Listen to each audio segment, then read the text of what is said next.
All right. No. Are you ready for this? Ready as I will be. Yeah. Yes. All right. As So, for what? As I can be. Yeah. So, this is one that I really, we kind of went back and forth on a little bit on the pour for this month. There are things that you just have to include because it is a huge part of the We'd be bourbon remiss world. if we didn't at least include 1792. Yeah. I mean, Huge brand. whiskey, huge brand. Barton's is a massive distillery of significant importance in Kentucky. 1792, I see on Instagram daily of people parading their finds. Huge marketing campaign going on. Yeah. Popularity is growing. Yeah. But Available. again, diverse. Very diverse. Yeah. So lots of options. God, it sounds like I'm trying to sell you on something right here. Which we're not. We're but not. It's important, I think, for us. I mean, the one that we're featuring, the Foolproof 1792, I think is a worthwhile. And this is a barrel select. So you can't get the one unfortunate side of this is if you wanted this bottle, you can't go get it. Yeah. Now you can go get the Foolproof, and I think this is just giving you the best representation of it, right? Like, or at least a unique representation of it. But it is a foolproof version of 1792, aged. It's a non-aged specific blend or Blend. whiskey or juice, but it is about 8.5 years old. So it's about an 8.5-year-old foolproof, which for the price on a typical like non-single barrel. 60-ish bucks, 70-ish bucks. It's 62.5%. Yeah. So, and our goal is to bring unique whiskeys and bourbons to the Fox and Pheasant Club that you may not be able to get because that's kind of the exclusiveness of what we're trying to curate. You can tell that we had to buy a couple, and this is what after pouring for all the club members, this is what we have left. That's So all that's left. This is what we're working off of to Yeah. finish the tasting notes for you guys because we spread it pretty thin to be able to share it. Now, we say all of that to say this. We have not tasted this single barrel select At all. before we gave it to you. That's right. Because it's, again, super unique bottle. We got access to a couple. We needed to share it.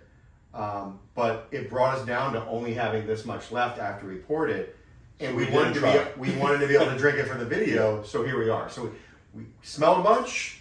We got an idea. It's a unique pour that was, through one of our contacts. That, is able to acquire, barrels like single this barrels. and- Yeah, so- and pull it out and put it out for their members. But I will tell you this: so 1792, I've talked to multiple people that are in the whiskey drinking game that Barton's product in 1792 is some of their absolute favorite stuff. There is a society member here that I know that one of their favorite things is that wet oak note, and every time we have something that has that kind of profile, he's like, "I love that. I want what's more things like that." It's not always our profile, Right. but it could be yours, and that's great. And that's why we're featuring it. I believe in one of the early videos we talked about buying a bunch of 1792 varieties, We did. and all of them were like lacking something to us. Yeah. And we started blending ourselves. We blended some wheat. We did sweet wheat, heat. 12-year, Yeah. and I want to say a foolproof, not like this. Yeah. Well, I think it was 4, and I think it was the regular, like just the regular small batch. Yeah. It was a small batch, a 12-year, a foolproof, and I think it was just regular something 1792, else. but standing alone, not a fan. But then Mike's like, well, why don't we blend some of it and start playing around with it? Yeah. And once we started doing that, taking some 12-year with some wheat, with some others, it changed the game. And it was like, okay, that's kind of fun, number one. But 2, it was like, okay, I can drink that. So again, you're talking about a very, very, like, this is a bottle that I could see all day people like posting on Instagram going, look, like, here's my daily pick. Yeah. And the comments would be like, where did you find that, and how much was that, and And all you that kind of won't. stuff, and you won't. So that's why we wanted to share it. That's right. Plus, you've probably seen tons of 1792s everywhere. But at you the have not store. seen this one. Yeah, you haven't seen this one, but and you might not have tried any of them because you don't know, is this something I should have or not. It is a beautiful bottle. I think it almost more of a cognac bottle, right? Like, Yeah. Well, not too many times do they do it in the black. yeah, but it's a beautiful bottle. Could become a really nice of your own little decanter if you wanted to. If we would have not opened this, it would have been worth fast a forward a pretty year. penny. Fast forward a year? in a year or two sure. from now, it would have been double its value. But we wanted to share it. Yeah, for sure. So, like I said, 8.5 years. Now, again, it's a full proof, and I think there's very, very cool distilling process on this, where basically this thing is poured through a plate. Big chunks of wood from the actual barrel are taken out, and that's pretty much it. So you're getting a true foolproof version of this as well. So an 8.5 year at full proof directly from the barrel. I don't care any kind of history. Yeah. You should try that because you're getting a true understanding of what whiskey comes out of a barrel tasting like, right? So I think for more than anything else, this is a pour that's fun to go through. Yeah. God damn it. It may need a cube. I hate that it smells better than I thought it did, and that I remembered it smelling. Okay. Um, I'm so- gonna need to revisit that. So one of the things that we have always noticed about 1792 is that there is a musty old yearbook kind The of 12-year we said was an old gym socks. like there's a musty Yeah.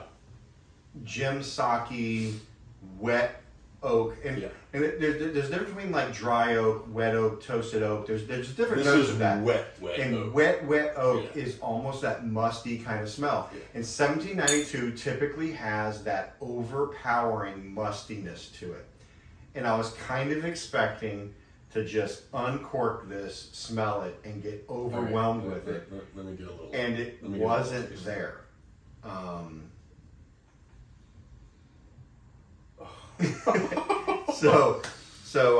Wow. Yeah, so we pour a lot of whiskey, and we go through a lot of bottles.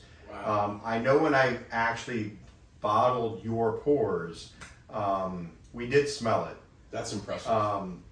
but for some reason, even then, the memory of what that just smelled like to me wasn't there. well, we were Again, bottling a lot of bourbon. I will never try to sell you ever. If I don't like something, I'll tell you. I'll tell you. But let's go. We don't have a That's whole interesting. lot here. No, which is good because it's 120 something proof, and this is our 4th video. Yeah, that's correct. And we got 2 more. And another one of those is a barrel proof.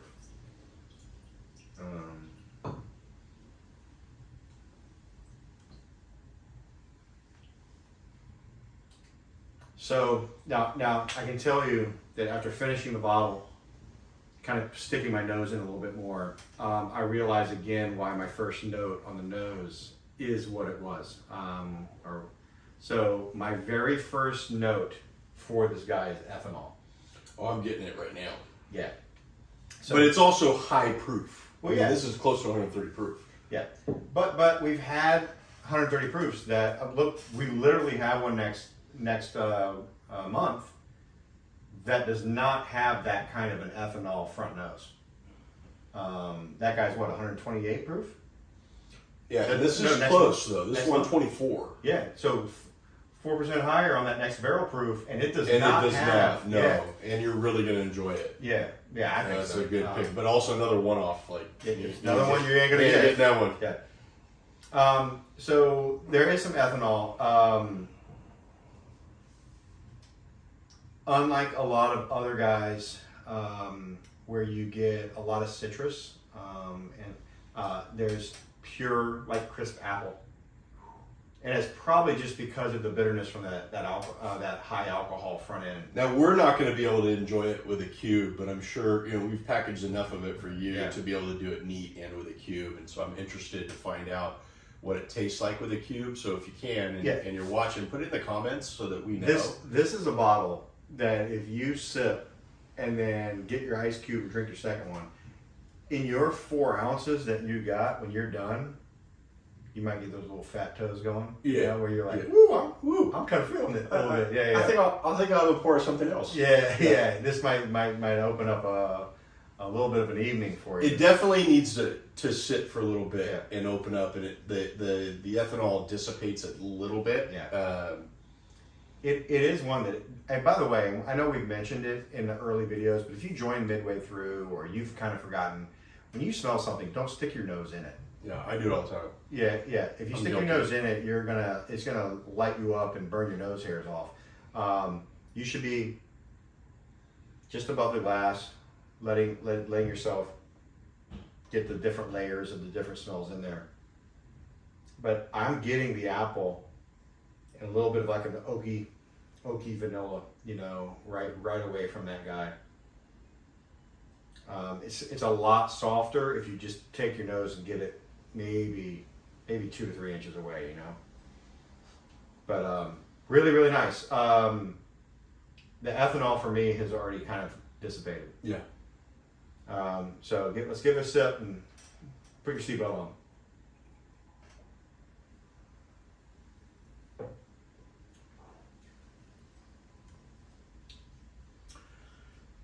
It's not bad. It is a lot smoother than, or delicate, So than I thought it was going to be. Delicate, not the word I'd use. I was waiting to see which word he was going to use. It's round. It's round. Really fills your mouth pretty well. It's a toasted oak versus a wet oak, and I think that's the thing that for me saves it. Whew.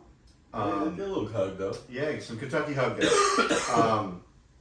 There is, so again, that difference between a musty wet oak and a toasted oak is immediately noticeable. Dries the mouth out a little bit, does not taste like old paper, you know, or like an old book. Doesn't smell like your grandmother's attic. You know, I'm not getting that in the taste. So more of a toasted oak, still get the red fruit. Apple, like a juicy red apple is crazy because people think about it just tasting sweet. But there is a crisp dryness to a red apple that when it's not a citrusy forward kind of flavor like this, a red apple dries your mouth out when you take a bite out of it, right? There's a reason also that a red apple left on, like, can ferment so fast, right? Because it's a high sugar content and it really can dry out your mouth. So I'm getting some of that red fruit in there as well. I think a cube on this would change the game. Do you want a small little bit for the rest of that? No, I'd like people to put it in the comments and let us know. Okay. Well, what we can do is we won't finish this glass in this video. We can do it. We can try it. And we'll, at the very end of the video, we'll add a cube. Yeah, and we're just try going to it. try it with the cube because I think it's going to make a big difference. But I think the finish a little bit gets a little bit of the mustiness back in. White pepper, almost to a black pepper. Musty oak comes back in. Just because it's not that wet oak, just a little bit smoky. I'll say smoky. And then, I realized I haven't looked back at the camera in a minute, and I apologize that I've been kind of staring off thinking about this. I think unique for this finish, for the proof and for the profile, is there's like an herbal grassiness, like an oiliness, like grass to the finish that I wasn't expecting either. All being said, what we go into 1792 thinking, this isn't that. It's not. No, it's a unique bottle that I think is enjoyable, and I think once we put on ice too, it's going to be very drinkable. But I think even neat, it has its place. Yeah, and it's not my go-to. No. But that being said, that doesn't mean that my profile's right. You know I would what I mean? still want it in my collection, and I wanted to revisit it, and I would like to taste it side by side with something that's similar to the proof. Hang on. That was my phone. Oh, it was your phone? Yeah. Okay. Sorry. All right, that's okay. We'll just edit. But we heard a noise. I want to make sure that the thing didn't cut off. That was in the my middle fault. of it. Okay. You remember what you So were saying? all I was saying was that I think that it has a place in your collection, in our collection. I think that I'd love to try it side by side with another bourbon that's 62.5%. I mean, when you start looking at those heavy hitters and you start putting those high proof bourbons together, it's a different kind of tasting than it is when with something that's 110 and below. But I think when you're talking about 110 and above, it's a completely different tasting profile. I mean, they have heat to them, and I think it's just a different kind of exploitation of whiskey when you're getting that exploration of whiskey. That's our fourth video. An exploitation. Exploitation.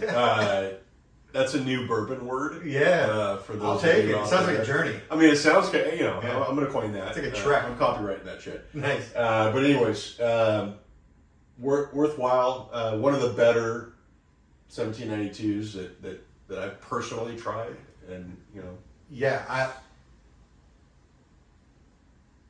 I have not liked many 1792s, and I'm not like this as an anti-Barton guy, which is again why we bought it. Yeah. Why we decided to share it is it's got its place, and lots of people like it for a reason, right?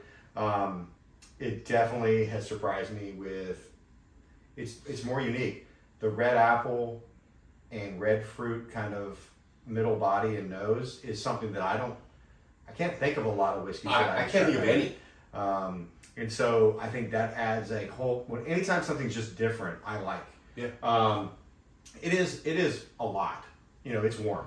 And I don't say that about many whiskeys, but I do like the fact that you got a toasted oak versus a wet oak or a musty. There's a little bit of a musty finish compared to other whiskeys, so I would still describe it that way. I'm just comparing it versus other 1792s where it tastes like a haunted house. You know what I mean? And so it's so much less musty to me than most 1792s that I don't want to say that it's musty, but it is compared to anything that's not a 1792. It's got a musty finish. So I put that in the notes, I believe, and so I want to make sure that's what I'm tasting. But man, it's way less than I thought. It's way more enjoyable than I thought. But let us know what you think, because we're interested. I mean, we know what we like. We know what we like, but we're going to continually bringing out different kinds of bourbons to all of you and putting them out there that we feel should be tasted, and we're going to curate that to meet that goal. And if you like it, and there's fans of 1792. We'll go down the 1792 rabbit hole and see what's out there. Well, it also lets us know that there's other foolproof varietals that we want to go down and find to present. Because if this is like this is what you're really wanting, we'll go find some single barrel select, foolproof things that we can source. But I also don't want to just always I don't want to give you like month after month of nitroglycerin. You know what I mean? Correct. Like, so and our goal and really what we've been doing is curating whiskeys that we like. And things that we drink on a regular basis, or ones that we've explored that we enjoy, but maybe it's not our daily drinker, but it's one we want in our collection. And we're going to continue to do that. But if there's preferences that you all have in terms of different kinds of profiles or bourbon offerings, let us know, because we're down for the journey as well. So we will stop rambling now. Yeah. I feel like we're now just kind of making this go. So. We appreciate you guys. Hope you enjoy your 1792. Yep. That is a lot. That's a lot of a pour of a lot. So use it wisely. Be smart. Otherwise, please do not operate heavy machinery after your sampling. Or operate. So operate your machinery. Cheers, everybody. Have a great evening.